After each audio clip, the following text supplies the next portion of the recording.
Bonjour à tous, alors aujourd'hui on va procéder au montage d'une mouche noyée, une fois n'est pas coutume, pêche un peu oubliée mais qui est sacrément efficace. Donc à l'étau j'ai placé un hameçon en taille 12 NY3, au préalable j'ai écrasé l'ardillon, on va utiliser le fil de montage que j'avais sous la main, donc là on est en 6-0 de chez Uni en noir.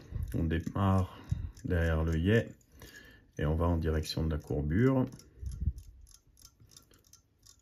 Arrivé au départ de la courbure, on va fixer notre tincelle. Donc là, c'est du Perdigon Body de chez Semperfli en bleu iridescent. Donc on va le fixer comme ceci pour le placer dans la courbure afin de former un tag.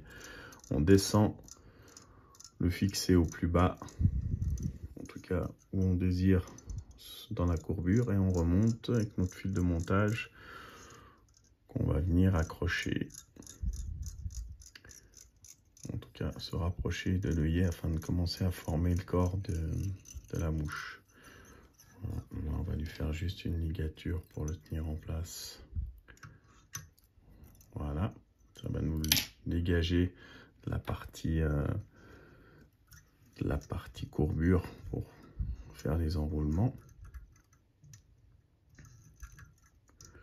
Donc voilà, là on procède aux enroulements. On remonte jusqu'à une partie de la hampe et puis on redescend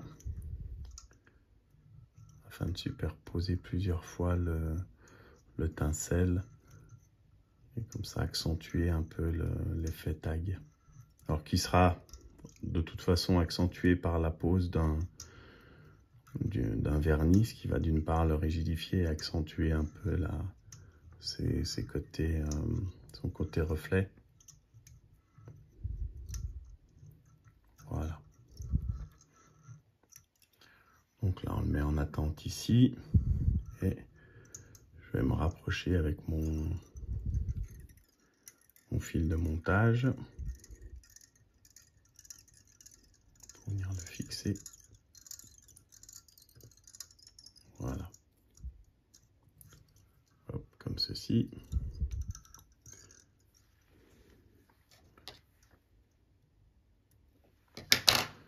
Là, on va former notre corps à l'aide du fil. Alors, on pourrait apporter un lestage en plaçant ici admettons un cerclage de cuivre, de fil de cuivre de plus ou moins grande taille.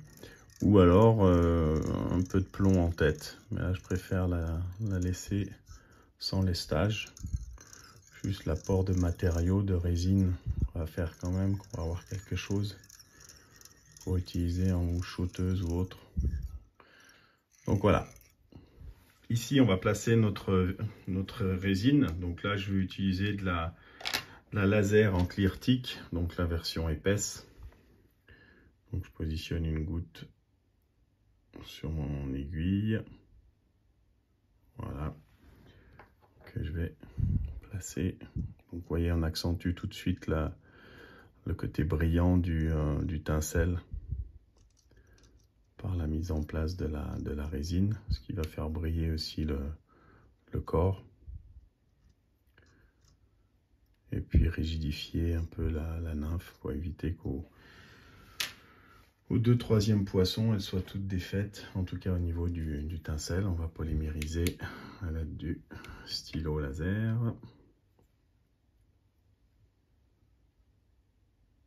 Donc voilà. Par la suite, alors, on va utiliser du dubbing pour faire juste une surépaisseur afin de dresser nos fibres. Donc là, j'ai utilisé de chez Fly System du phoque. Donc je prends en noir. Donc voilà, on prend très peu, hein, pas besoin de... C'est juste pour faire un peu... Voilà, comme ceci. Qu'on va placer sur le fil, juste le positionner et le faire enrouler sur le fil.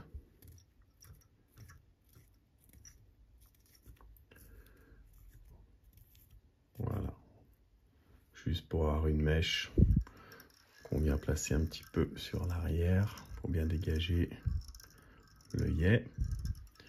Voilà, on tire toutes nos fibres sur l'arrière, soit un peu ébouriffé, que ça soit un peu vivant. Ensuite, on va placer, donc on va utiliser une plume de cou de pan de chez Fly System toujours, donc avec des reflets iridescents bleu-vert. Donc pour sélectionner la plume, on va parer, on va récupérer les fibres comme on pourrait faire pour un cul de canard ou du faisan. Donc toujours on tient les fibres, on les tire vers le bas. Voilà, on fait un premier petit tas sur notre table de montage. On va prendre l'autre côté. On essaye d'en récupérer le plus possible et de mettre les pointes le plus possible également à même niveau. Voilà. Afin d'obtenir un petit pinceau comme ceci. Voilà. Donc, le temps de faire ça, notre porte-bobine a tourné sur lui-même, ce qui a fait que ça a dévrillé le fil. Et pour faire notre boucle pour accueillir nos fibres, on va utiliser juste une aiguille. Alors moi j'utilise des aiguilles de machine à coudre qui sont assez pointues. Notre fil a eu le temps un peu de se dévriller, on va essayer de l'aplatir. C'est là où il faut avoir un petit peu des yeux. Voilà, bon là c'est pas assez, il faut quand même récupérer un peu moitié-moitié en fil. Voilà, là c'est parfait. Voilà, ça nous forme notre boucle, voilà, si vous voyez.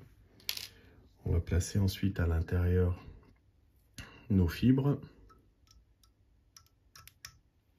qu'on vient positionner comme ceci. On les écarte un peu déjà en appuyant entre le pouce et l'index afin de les répartir dans notre boucle. C'est la partie, on va dire, un peu plus délicate du montage. Voilà, d'aérer un peu tout ça. On tend un peu notre fil sur le bas et là on va couper l'excédent sans couper bien sûr le fil. Voilà. Donc là on vient les positionner au plus près du fil. Voilà, et là on va vriller. Et pour vriller, bah ça j'avais déjà fait voir, on monte notre doigt, on fait tourner, on revrille avec l'aide du porte-bobine. Voilà. Et là on vient emprisonner nos fibres dans la boucle qui est en train de se retresser. Voilà. Pas faire trop non plus parce que vous pouvez affiner le fil et au final il va se casser.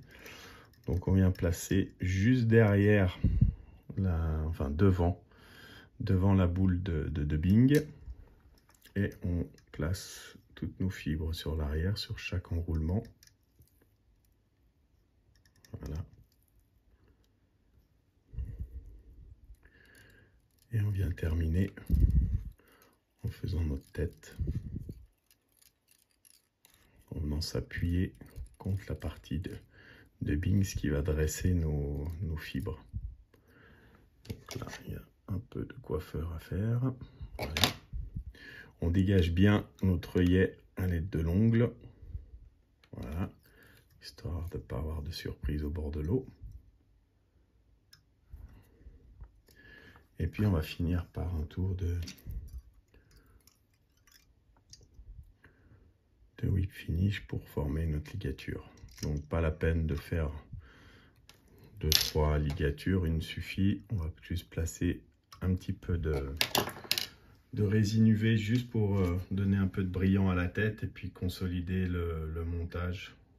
Voilà, un tout petit peu pour éviter d'en mettre sur les fibres qu'on vient placer comme ceci, dessus, dessous et sur les côtés. Voilà. Là aussi, on peut faire le coiffeur.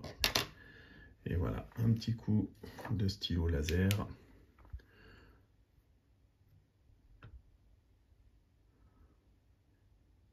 Et voilà, notre mouche est terminée. Donc voilà, écoutez, je vous souhaite un bon montage et puis pas mal de poissons avec cette petite noyée qui, comme je vous ai dit, pêche un peu oubliée, mais vraiment à réactualiser. Au plaisir, merci.